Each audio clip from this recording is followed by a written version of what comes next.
ఉంది. ఈరోజు మేము కూడా మ్యాచెస్ చూస్తుంటే ముంబై ఇండియన్స్ మ్యాచ్ చూస్తుంటే అంటూ ఉంటారు తిలక్ ఉన్నాడు తిలక్ ఉన్నాడులే మినిమం 30 ప్లేయర్ అని అంటుంటారు. అట్లాంటిది మీరు విన్నారా? అట్లా చూసినప్పుడు కూడా మీకు అనిపిస్తుంది నెక్స్ట్ తిలక్ వస్తాడులే అన్నప్పుడు ఎలా అనిపిస్తుంది ఆ మూమెంట్? అవును.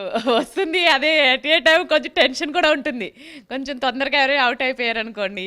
ఎందుకంటే కొంచెం ముందు వాళ్ళు స్కోర్ కొట్టి తర్వాత తిలక్ వస్తే కొంచెం ఆ మూమెంట్ వేరు. కొంచెం స్టార్టింగ్ వాళ్ళు తొందరగా అవుట్ అయిపోతే తర్వాత వీడి మీదే డిపెండ్ అయి ఉంటుంది. వీడు ఏం చేస్తాడో ఆ టెన్షన్ అన్నది కంపల్సరీ ఉంటుంది.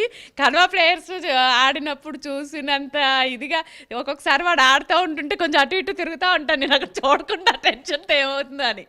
అంటే వేరే ప్లేయర్స్ ఆడితే మాత్రం ఇలా కూర్చుని చూడగలం, కానీ మన వాళ్ళు అలా వీడి మీద డిపెండ్ అయి ఉంది మ్యాచ్ అన్న సిచ్యువేషన్లో ఒకసారి చూడటానికి కూడా ఇబ్బంది పడుతూ ఉంటాము.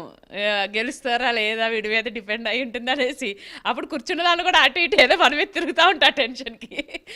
అలా ఉంటుంది. స్టార్ బ్యాటర్లు కూడా ఫెయిల్ అయినప్పుడు తిలక్ ఒంటి చేత్తో గెలిపించిన మ్యాచెస్ ఉన్నాయి ముంబైలో.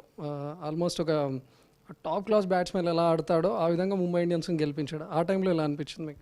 మాకంటే చాలా సంతోషం. ఫస్ట్ మ్యాచ్ సెకండ్ టైం ఐపీఎల్లోని ఫస్ట్ మ్యాచ్ బెంగళూరులో అవుతుంది.